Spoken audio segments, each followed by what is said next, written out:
Okay, so here it is, and we are going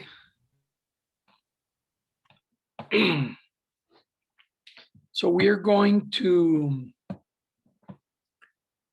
wrap up this 5th week, and I want to go through some prelim stuff that I want you to take a look, and then we'll move on into the issue of institutions. But first, I'm going to show you a little bit of your numbers in terms of participation and the earnings in the games.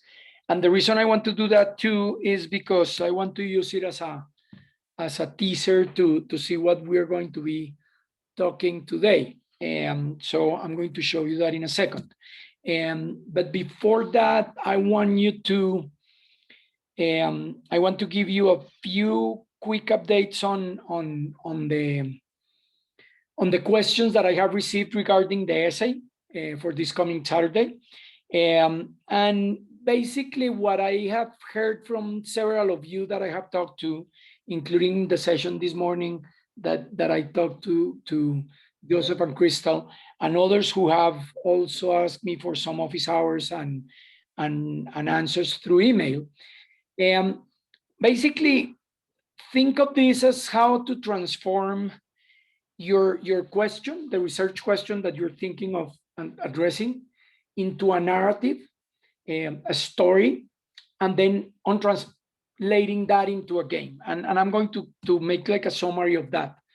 Think of your question in general. What is the question that you want to address, that you try to write in the term paper idea that I gave you feedback back a few days ago. And then from that question, how you could translate that into a narrative in the sense of that kind of diagram, if you will, like the story of Bala and Anil deciding whether to plant cassava and rice, or whether they would like to choose one or other type of pest control, right? And what you see there in the text, in the book, you can go back to that and go through the text again.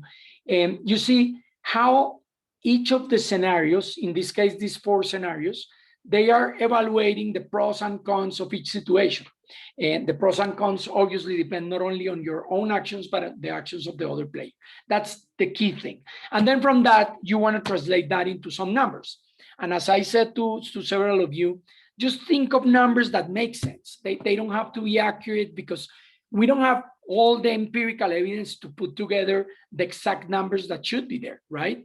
But the problem is, the challenge is, I think, that, for example, if you think of those numbers there, why is it that 4 is greater than 3, for example, or 4 is greater than 2, or 2 is greater than 1? So it's a matter of ordinal scales rather than cardinal scales in the pure sense.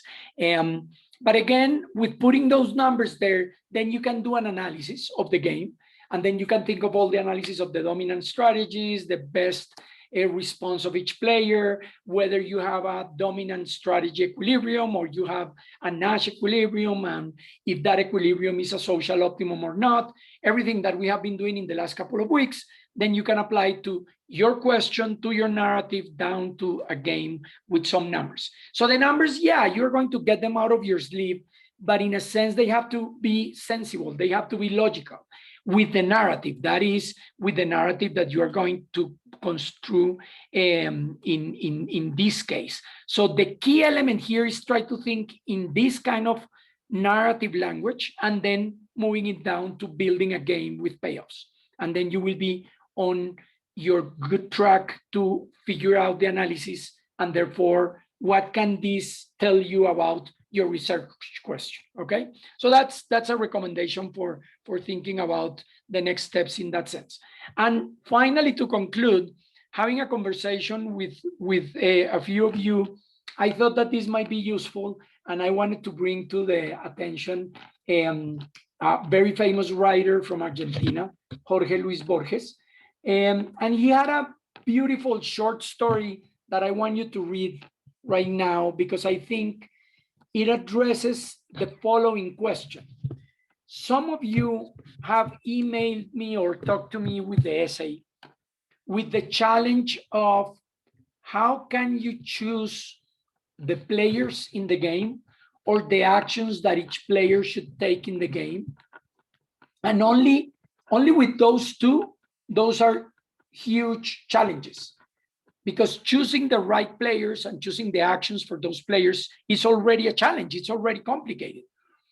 And it's complicated because it has to do with the permanent concern that you are leaving things outside of your analysis.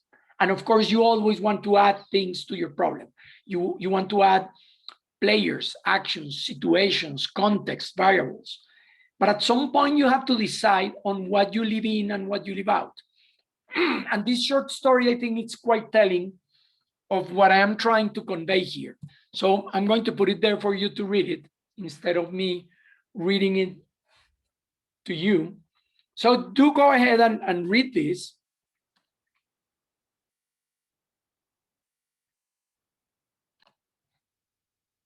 So I'm assuming that you already read, and I think that wraps up a lot of my message.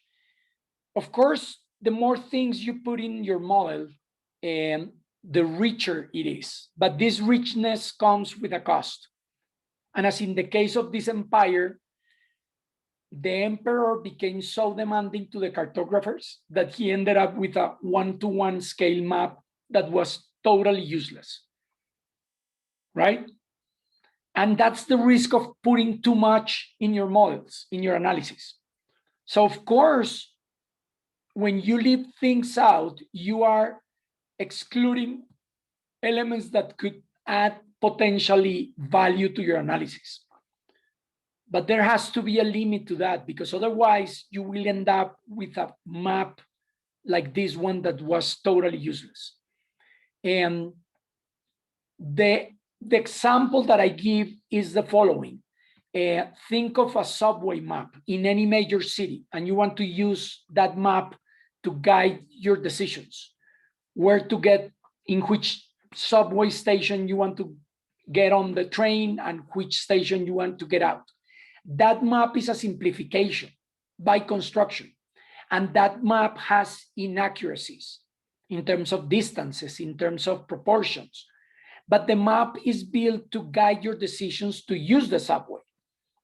The same could be for the PBTA bus map. So you have maps for those routes, but of course they are not perfectly accurate. They are leaving things outside of the map. But those details that were left out simplify the usefulness of the map. If we were to put every single detail into the PBTA map, those maps that you collect on the buses are going to end up being useless because then they will have too much. And in other words, to put it in words of a statistician that I think it comes right on, spot on this, is the following. George Box said a while ago, essentially all models are wrong, but some models are more useful. And that's the point of your exercise for this coming Saturday. How are you going to build a model that it's simple enough, but that it tells a story that responds or takes you into the right track into addressing the question that you want to analyze, right? And of course, that model is going to be a simplification, and all simplifications are wrong, but some of them are useful. And the point to you is to find out if that is going to be a useful simplification in this 2x2 matrix with 2 players and 2 actions, and that the story that you're telling through that game helps you understand a little bit more what you're trying to address. So that I wanted to get here and for all of you to think about. Next, I wanted to show you this. This is the list of your participation in games and your earnings in the games. And the reason I wanted to show you this is sorted in terms of earnings by using the last column. from highest to lowest. And I want to use this as a teaser or as an excuse to get you thinking of what we're going to be discussing today, which is the issue of institutions, power, fairness, efficiency, and the like, right? So here you can find your Spire ID number in the first column. But the point is the following. We have had all these games throughout the semester, right? And these games throughout the semester that you have participated on, starting with the cars market, then with the 2x2 matrices that we run, and lastly, the ultimatum game that we run on March 3rd. These were events that were up for participation. And depending on your decision to participate and also on the earnings and the decisions you made within the game, you ended up earning some experimental money. And you can see in the last column, but that money is quite spread across you guys, right? From $84 all the way down to $7. It's quite spread. There's inequality in the distribution of these dollars, experimental dollars. Now, the question is this a fair or an unfair allocation of money, right? And here, from your own personal testimony, your experience, we can think of several factors that may have determined these earnings. I want you to think in parallel to how that could be, for example, the earnings of workers in the US. And what has happened along their lifetimes to make them earn more money or less money, right? In the particular case of our experiments, there are several particular events that may have determined these earnings. For example, you couldn't come to class. And you couldn't come to class for reasons on your own choices. You had to decide between two options of being in class or not. Or you couldn't come because of your internet connection that it was out of your hand. And yet you couldn't come that day to that, participating that day in the experiment. It could be that the browser didn't work for you exactly at the moment of the running of the experiment. So you showed up for class, and yet the technology didn't work out for you. Maybe you didn't update your browser, or your computer wasn't working well, or basically you were unlucky and it just didn't work. Maybe you didn't show up because of health reasons. All these events, along with the actual decisions during the game, are determining these earnings. Now, these actual decisions within the game, let's suppose that all these potentially external factors that didn't allow you to come to the game and then make your choices, now are complemented with the actual decision because of your rationality, your reading of the instructions, your own preferences, your own decisions on how to behave in the game. And in that sense, that is also part of the menu of elements that affect how much you make along these games. And what I'm trying to say is, evaluating this distribution of earnings that you can see here, imagine this as earnings from workers of different backgrounds, different levels of study, different opportunities, different ethnicities, different origins, you name it, that generates an unequal distribution of earnings. The question is, how fair or unfair is that distribution? And we can find, in the particular case of our games, situations in which we could evaluate as unfair, and in other cases, situations in which we could evaluate as fair. It's fair game. If that's how I decided in the game, it's fair game. But if I couldn't even get into the game for reasons that are outside of my reach, that might be unfair. And then we will have to evaluate what generated the fairness or unfairness for a particular distribution of earnings, for example, in this case. Okay? And again, think of wages, earnings, taxes paid, the value of the home where you live, whether you own or not the house where you live, and so on. This distribution of values, of economic values, are the result of a combination of institutions exerting power, meritocracy, skills, structural inequalities, all these things combined. And that's exactly what we're going to be doing for the day today, okay? And for that, I want you to think how these that we call institutions, the rule of the game, affect the decisions and then the outcomes.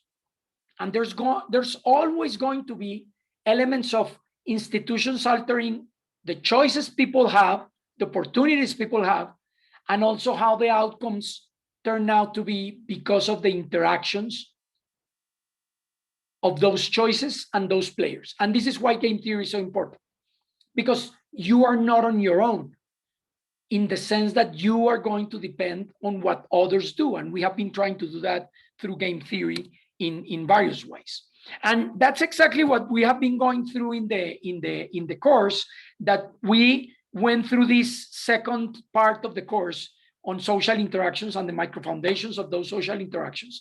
And now we are entering this next stage of the course on institutions. And we are starting this week on these issues of property and power and bargaining. And then we will get into more details on how we deal with the problem of Pareto efficiency and allocations. And we will go back to the markets to see how much of the market economy is fair or not, is unequal or not, is competitive, and that competitiveness is good and useful or not for creating the type of society that we want. But also, and in particular, the type of environmental outcomes that we want as society. Okay, so between this week and next week, we are going to be dealing with core, with the unit 5 in core, and as part of that, I'm going to start with a very simple exercise. I want you, and you probably read it and maybe you thought about it, but think that you and another student at UMass decided to start a business. Okay, so you met this other student at UMass, and you decided to start a business. And in this business, you are going to program and develop and sell apps, okay, to the public, okay? And your company makes profit out of paying out the costs and selling these apps, and depending on the number of downloads, paid downloads to these apps, the company makes money, okay? And you have to decide at some point with your partner in this partnership how to divide the profits, and you are considering 4 different alternatives on how to divide the profits between the two, okay? So you and your partner need to decide on this, and you're going to vote on this.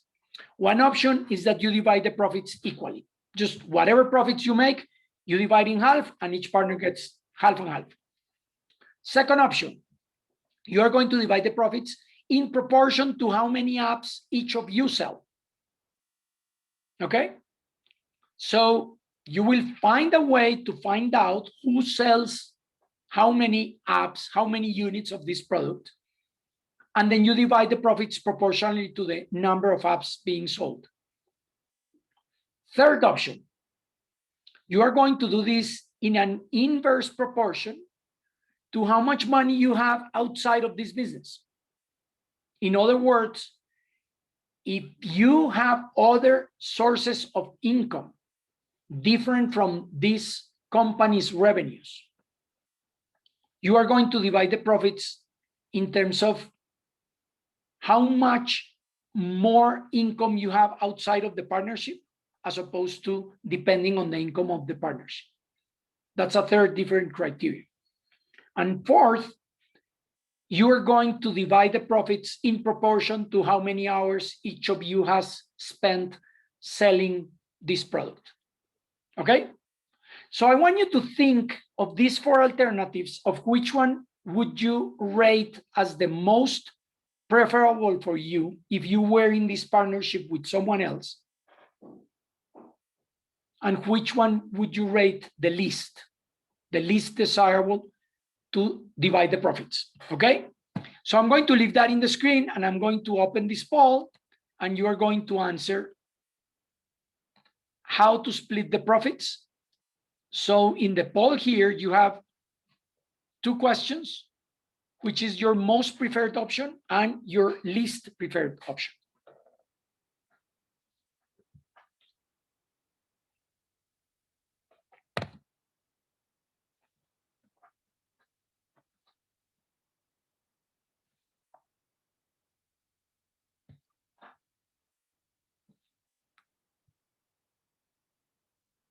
So I already have 10 of your answers, 11.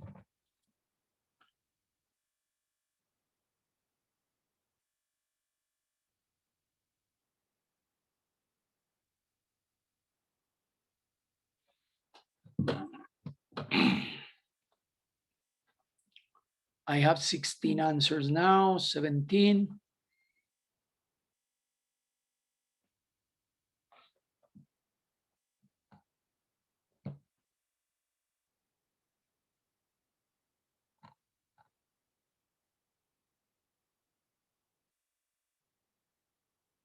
Okay, now I have everyone here. Let me show you the answers. So you see some variation here. And there are some trends. It looks from these that a little bit more than half of you, actually 11 of the 20 of you, would prefer that this is distributed proportional to how many apps each of you sell. And the least preferred is the inverse proportion of how much income each of you has from other sources. So let me ask any of you your reasoning for your particular answer or for this pattern that you're seeing there. And so anyone wants to raise your hand and tell me? Yeah, Jesse, go ahead. So I chose the in proportion of how many apps you sell. And even though that's not how it necessarily works in like capitalism, where like some jobs aren't based off of how much production you're putting in. Like if you're working at McDonald's, you could do like absolutely nothing, and then one person could be like working as hard as they can, and you're both gonna get paid the same. But in my opinion, I think that jobs should be paid by how much input and how much production you're putting in, and how much quality of the production is that you're putting in. So like the outcome. So that's basically what that option is, basically like whatever production and how much you're able to put out, which is what is the expectation of what the company's supposed to do. Right, and you should be paid. Okay, now Jesse, remember, and it's good that you make the clarification of the McDonald's job in the sense that you're an employee. Here you're a partner of the company, and you're deciding on splitting the profits. And in the conventional market economy in capitalism, and we went through that already in the course, of course, if you work for the firm, you don't own the firm, and therefore you don't participate in the profits in the conventional firm mechanism. You just get paid a wage. Now, firms sometimes give bonuses to performance or to effort or whatever. But in this case, we're simplifying this to 2 partners. Now, in using this criteria and explanation that Jesse does for splitting the profits, I want to ask someone else who answers something differently in the first question. Why would you prefer another mechanism that in proportion to how many apps each of you sell? So anyone wants anyone who answers something different, or anyone wants to respond to what Jesse said in defending that second option that you have in the screen? Oh, for the most one, I put the proportion to how many hours you spent selling. Okay, and go ahead. Why did you choose that one? Just because like you could have one sale, but it'd be like a really good sale instead of just a lot of sales that are kind of smaller. And how would that be better for you and your partner would that encourage more profits or more production or more productivity? Why do you think that one would be a better criteria? I did it because I thought it it kind of pushed you to have better quality Okay. of what you're selling instead of just only focusing on the number of what you're selling. Okay. Okay. Now, the proportion of how many hours is interesting because of the following. It could be that each of these two partners have the same productivity of their labor to sell the apps, right? So they can be on average being able to sell 5 apps per hour. But let me give you a different scenario.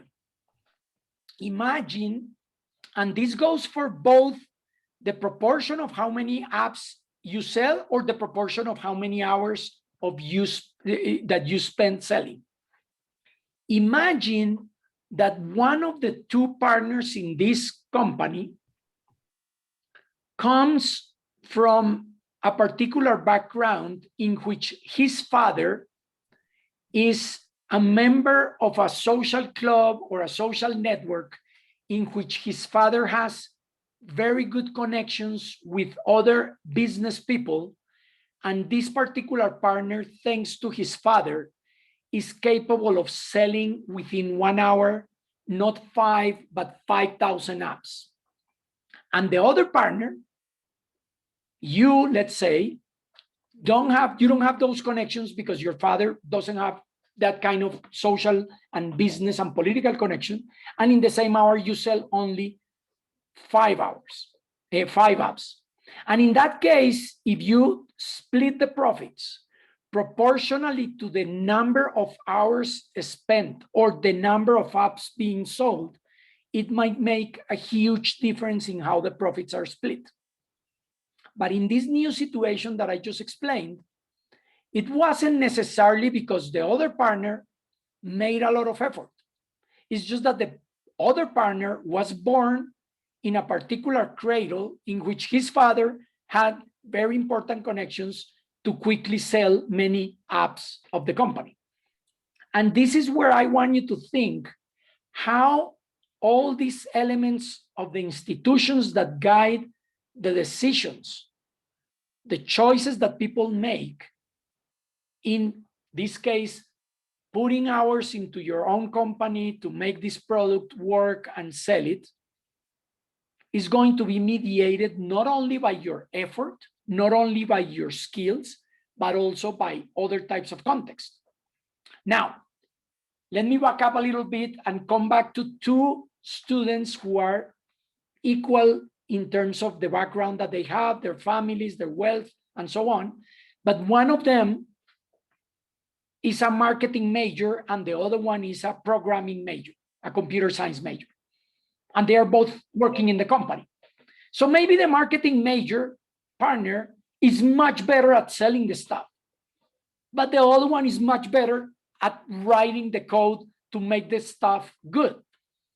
How would you work in that way? Then you have to sit down and bargain over how to split the profits. Because if you use the criteria of proportion of hours, maybe the hours spent by the computer science major are smaller with much more productivity in creating the code, whereas the hours put by the marketing major are better in selling the app. And therefore, depending on which of the two criteria, 2 or 4th in that list, is going to make an important difference in how they split the profits. Okay? Finally, I want you to react a little bit on that third option of the least preferred mechanism to split the profits. And I want to hear reasons of why 60% of you voted against that one, meaning in inverse proportion to how much income each of you has from other sources. Anyone wants to explain why they chose that one as the least preferred option?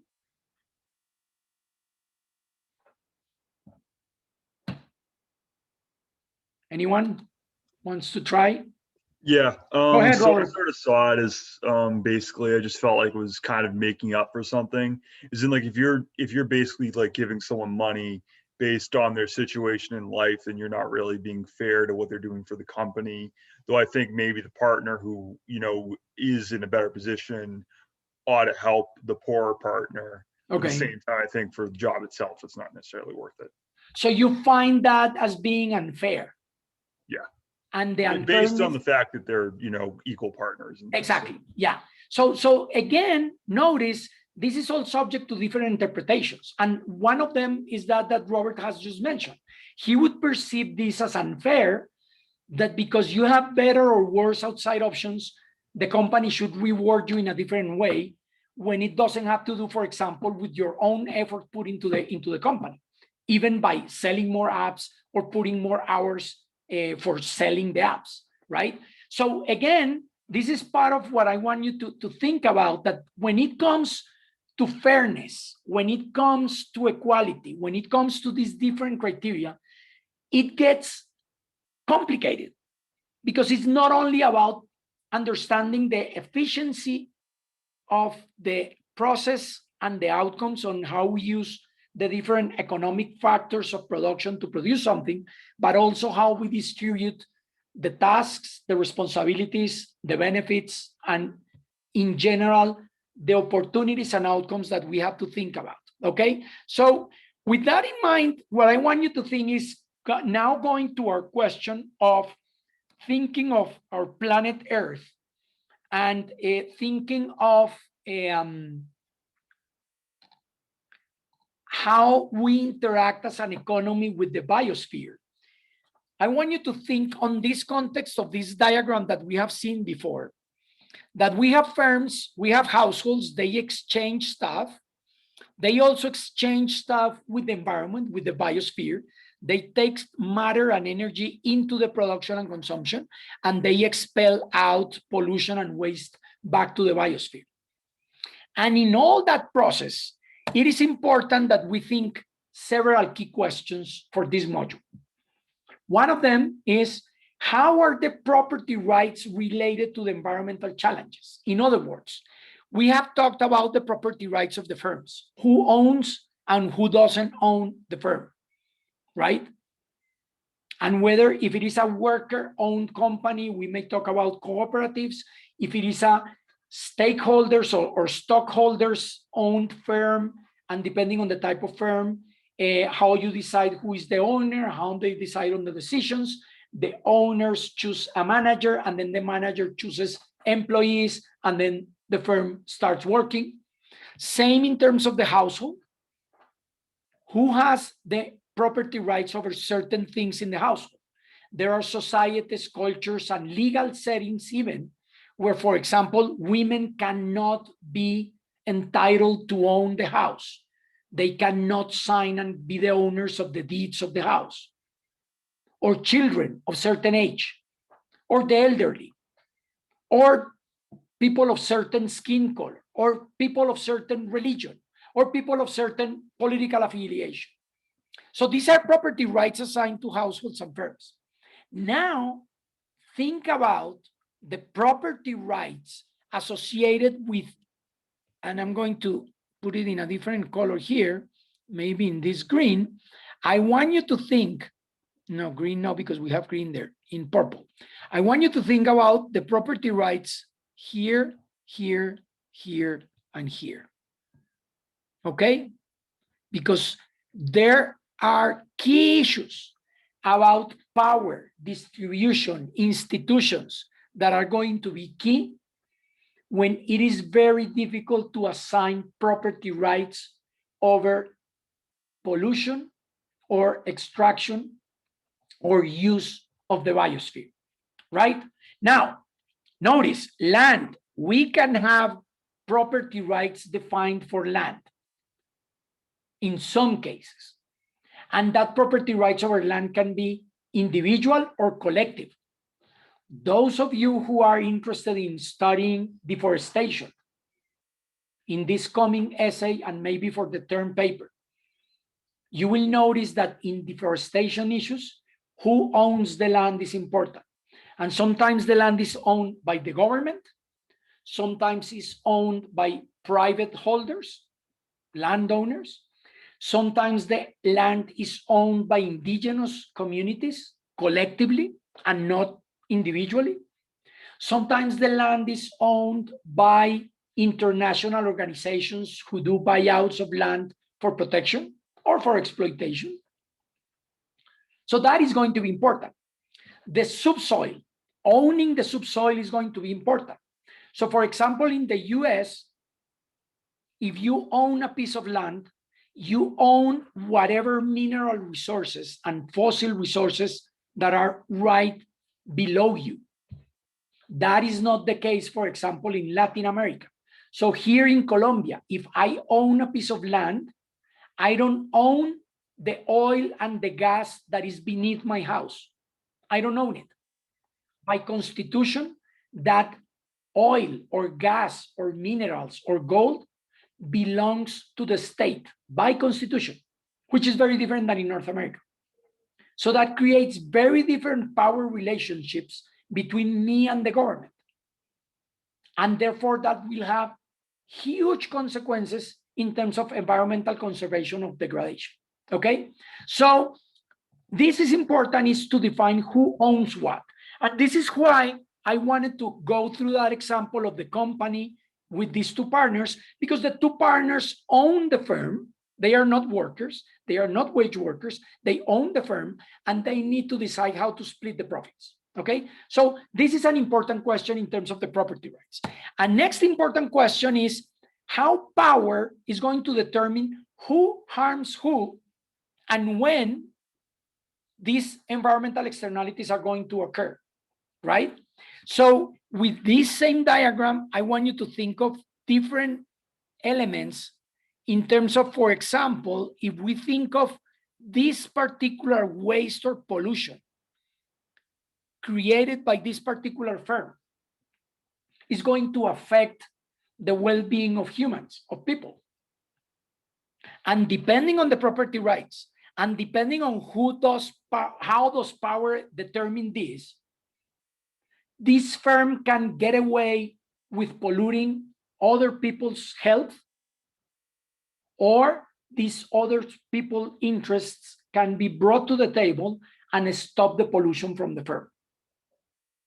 And that will be determined by how much power the firm has or how much power the citizens being harmed by the firm's pollution hold in terms of power. Power to negotiate between each other, or to go to the government and make regulations change and be enforced. And that is going to be played out depending on the power distribution between the perpetrators and the victims of, in this particular case, pollution and waste. Same with respect to, for example, these flows here. So depending on who has the power or how much power each has, it will determine how much matter and energy is extracted from the biosphere for the particular consumption for the firms or the households. And again, depending on the regulation, depending on the political setting, the power distribution will determine if firms or households are going to extract more or less from the biosphere, with the posterior consequences, for example, for next generations that will see that ecosystem diminish or depleted in terms of water, aquifers, mining, fisheries, forestry, etc. Okay? And one more question that is important here is that we need to find economic criteria, and what type of economic criteria we're going to use to analyze these distributional causes and consequences from the environmental degradation or conservation. In other words, let's suppose, going back to here, so I'm going to write down here the following. Let's think back again to this particular case, that this particular firm generates so much economic benefits from a particular production process that has this side effect of polluting a group of people, harming the environment and the health of a group of people. But the benefits that they acquire are so large that they are much greater, that the cost, even valued in monetary terms, the cost of the losses in terms of lives and health for the people who were harmed by this highly profitable process, that the cost benefit analysis says the firm should continue producing all these revenues, profits, taxes, you name it, and it is worth the cost of polluting and harming these people. In that sense, what economic criteria are we going to use to analyze this particular case? Is it sufficient to say as a society that because the benefits are greater than the costs, that we should go on and move with that particular economic activity because it generates more net benefits than the costs that it creates? And then we will enter into a dilemma and into a difficult ethical dilemma on whether the economic criteria of efficiency is sufficient, and it should be the only way that we should value the actions of particular economic players in these particular games, if we think again as a game theoretical situation. This that I just said, it's probably applicable to many of the essays that you're writing for Saturday. And as we move forward and on during the course, we will be adding these particular elements in the discussion. For now, you're going to put your story into a game situation in which you are going to analyze these payoffs, and you are going to analyze through the rationality of maximizing these payoffs what should happen in these games. But then we'll be adding layers of complexity. And one layer of complexity is these ethical dilemmas because of the justice issues and the fairness issues that are involved in environmental problems, which is what we're going to be doing today and next week. Okay? If I would put in 4 words, just 4 words, the key elements of this module of the course on institutions and chapter 5 in core, is these 4 words: institutions as rules of the games, how power is exerted in the exercising of that game, how we use a criteria to, or different criteria to evaluate the optimality or the desirability of a certain outcome of the game, and how fair we think these processes and the outcomes of the game come about. So we will be talking a lot, and I'm going to be showing these 4 words several times today to make you think that all these things are going to be important when we analyze the relationship between the economy and its environment. Because in a way, all these that you see here, this is the summary of the political economy of the environment, which is the entire course. How we're going to analyze all these relationships in the economy within and in exchange or interaction with the environment, and how institutions, power, Pareto as a criteria, and fairness as another criteria should be incorporated into the study of the economic consequences and the environmental consequences of particular ways in which we decide to run this planet. Okay? Let me put that in context or with particular examples. Let's think of these games that you already have played. So if you think of these games, these particular games had some specific rules. They had some specific information for the players. They had some specific incentives and payoffs that you were facing during the games. And in each of them, you could result in a situation in which you could be happy individually and as a society, or not necessarily as happy individually or as a society. And probably the best example is when we did the car market during the first rounds, and the market efficiency hypothesis was working well. You conveyed into the market equilibrium, everybody was trading, everybody was making profits, and you could tell that more or less everybody was happy with that situation.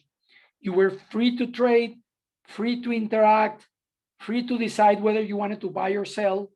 And at the end, in equilibrium, everybody was getting the best possible outcomes of their actions, but also as a whole, the market economy was functioning well. But once we enter into the climate change situation, a lot of what I just said crumbled. It entered into a challenge because now collectively, the individual actions that were guiding this market efficiency were the same forces that were harming the whole society and were creating these externalities for you all during those rounds of the game. In a way, this particular game of the invisible hand is a good example of that first part of the cars market. Whereas this particular game of the pest control game was a good example of this second part of the cars market when climate change. And finally, we went through the ultimatum game, which I am going to detail more in a second, because I think it's important for what we're talking. But think on each of these games, in each of them, how institutions play a role. And when I mean institutions, the rules of the game, both formal and informal. What is accepted in society? What is permissible in the game? What are my incentives? What are my payoffs? That's all important in guiding how you behave in these games. So yeah, in all these games, you were free to choose certain actions within limitations. You were told you can do this or that. And you knew what actions were available to you, and you chose freely among those actions. Also, you had certain information about what you were doing and what others were doing. That's important too, because that could help you guide what you expected of others. And this is why in game theoretical terms, this is important, because it's about the strategic interdependence of actions. Meaning, I am going to be strategic in thinking, what do I think that the others are going to do? What do I think that they think that I am going to do? And in all that complex set of rationality in your heads, you are making your choices within the possible choices that you have. And this that I just said is present in all those 4 games that you see there.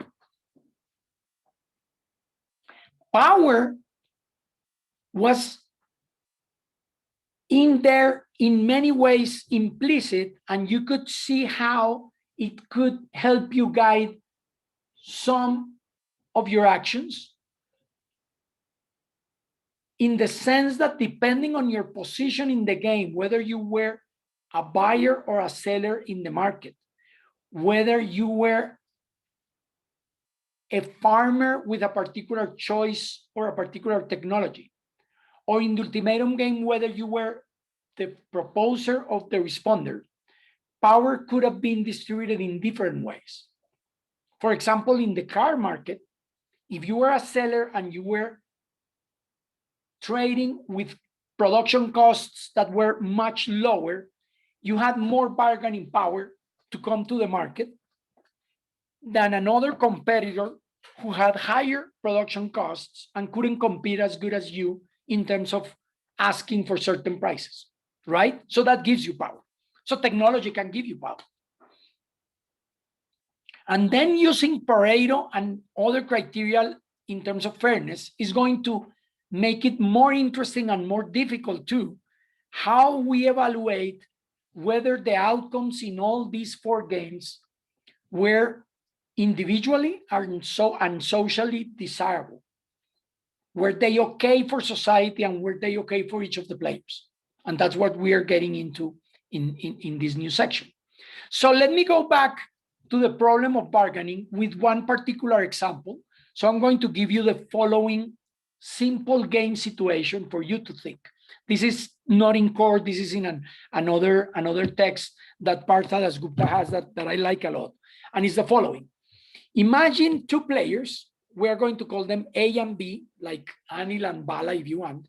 So these 2 players, A and B, are going to be entering the possibility of a partnership, just in a similar manner that this partnership of this company that is going to produce apps, and you are going to split the profits between the 2, okay? So, but there are going to be some asymmetries here that are going to be interesting. So you have these 2 players, A and B, and A owns an asset that is worth $4 or $4 million. It's worth $4 in the market. That is, if A, who owns this asset, wants to sell the asset in the market, A will get automatically $4 right away, okay? But A knows that with this asset, you can manufacture something that we are going to be calling X, okay? So the asset that A owns is useful to produce something that we're going to call X. If this X thing is produced, this good is produced, it can be brought to the market and sold for $8, okay? So you own the asset, your asset is worth $4, but you know your asset serves the purpose of producing X, and if you take X to the market, you can sell X for $8, okay? Now let's go to B. B, on the other hand, has the skills to transform that asset into X. In other words, B has the skills to make the asset be or turn into the final product X that is going to be sold in the market for $8. And B knows that his or her own skills can be sold in the market for $2. In other words, if B doesn't enter into this transaction with A, B can go to the labor market and sell her skills for $2, okay? And A doesn't have those skills. So A needs B to produce X. A cannot produce X by herself or himself. A owns the asset, B owns the skills, and if they both get together, they can produce X and sell X for $8 in the market, okay? And finally, an important part of the setting, only A can access the market where X can be sold. In other words, B doesn't have access to the market. A has the access to the market and A owns the asset, but B has the skills to transform that asset into the final good for those $8, okay? And the question is, should A and B sit down as partners and start a business transaction to produce X, okay? So I want to hear from you, and hopefully those who haven't spoken, do you think they should enter in the transaction? But further, how should they split the profits? How should they split the $8 that they got? Okay, so I want to hear proposals. Should they enter or not, and how should they split the revenues? Anyone wants to chip in? You repeat the question? It's in the screen. Should A and B start a business transaction to produce X? I would say yes. And how would you split the $8? I would say A might get more. Why? So Alvin, Because he owns assets that are worth half of the how much they sell it in the market. okay. So Alvin, and I'll get back to you, Jesse. Alvin says in the chat, yes, they should enter into a transaction. A should get $5 and B should get $3. What do you think, Jesse, of that proposal? It seems pretty fair. Why? Why? And why did you use the word fair? Notice you use the word fair. Why do you think that's fair? Because A, right off the rip, is already offering half of how much they're going to make in market, and B has skills that would be able to help A sell the product that they're selling. And he said he'll work for $2, so he's already getting more than he'd asked for if he got 4. Okay. So, or if even if he got 3, he'd still be getting more than he asked for. So, Okay. $3 seems like it's fair because you're getting more than you expected. So in this case, Jesse's arguing that both of them are getting a little bit more than their fallback position, right? Yeah, they're both getting $1 more than. So they are getting one more dollar. Yeah. And anyone would suggest a different distribution of the money like this proposal that Alvin says? Anyone would propose a different one, Tammy? I was gonna say 4 and 4 because Go ahead. without B, A isn't really anything, and B has the knowledge and what is needed to produce X, and A really only brings that they have access and their own assets, and I think it's more equitable because just B is doing more of the work to put in their skills than because A just already has it. Okay. So notice, and this relates to a point that Alvin is making in the chat. Without B, A can really sell for, right? I mean, without B, A can get those $4 anyway. So Tammy is proposing 4 and 4.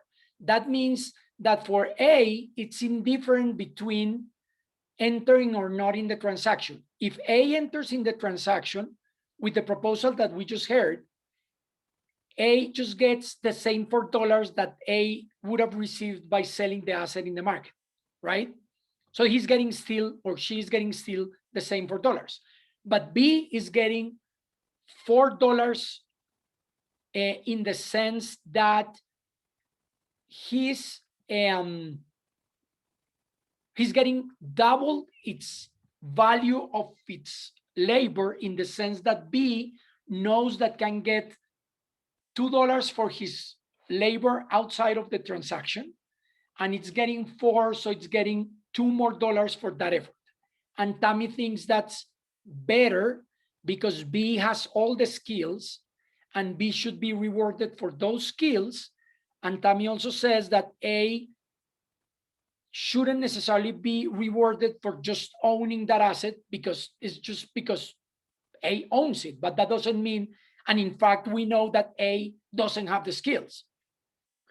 And this is interesting because what you notice here is that we can find many possible splits of the money that would eventually make this transaction interesting for both. By many, I'm saying there's a range of possibilities, but we don't have a clear, unique criteria that we should all agree on to distribute those earnings out of that transaction. And here is where I want you to think what happens when A or B can have more power or less power to make the other one enter into the transaction and force the other one into the splitting of the money. So let me put it this way. If A was to have so much power that A can force B to work for A, and A owns also the access to the market, A, with all that power, could take all $8 and transform the initial $4 into $8 and therefore getting 100% profit and pay nothing to B. And we know this has happened historically in many settings, in many places, and it was called slavery. Also, we can have the opposite. We could have B having so much power that B could go to A and say, I am going to take this asset of yours. I am going to make it work because I have the skills. I am knowledgeable of getting your asset to work. I am going to take that and I am going to force you to go to the market and sell it for 8. And if I have enough power with a gun on your head, I can force you to make all that and I keep all the $8 to myself so that my $2 worth of skill are now transformed into $8 and I give A nothing. So depending on how much power each of these two partners have, they could even force each player in situations in which they even wouldn't like to be. So let me summarize that with a graph for you on what are the possibilities. So here's the graph, and this is the type of graphs that we will be using next week when we continue with this, and it's the following. Let me get out here this of the window, and let me get this here. But the idea is the following. If they don't enter into the transaction, they are here. So this is no transaction, right? So A gets 4 and B gets 2. Can they be better off? Yes. They can make this work, unite the skills and the asset and make it worth $8. But the problem of splitting the $8, it's what the challenge for these two partners is going to be. And I talked about extremes. This is one extreme. A takes all the $8 and gives nothing to B, and A has so much power that A can force, at gunpoint, can force A to work for free, to force B to work for A, and A can keep all $8. This other extreme, B can have so much power that B can force A to work for free, give up the asset, and force A to take the asset, the product X to the market. Neither of these two are going to be interesting for them because being on the no transaction situation is better than these two extremes. And overall, what you will see is that of the yes transactions possibilities, they are going to be interested to work in any of these possibilities that are in the green triangle. So any move from here, any move from this place to any of these situations is what we are going to be calling a Pareto improvement. Any of those settings in what we call the frontier, and in particular this frontier, is Pareto dominant, or is going to Pareto dominate the no business transaction? Meaning that in any of those places in this region, at least one of them is going to be better off without harming the other one. That's the Pareto criteria.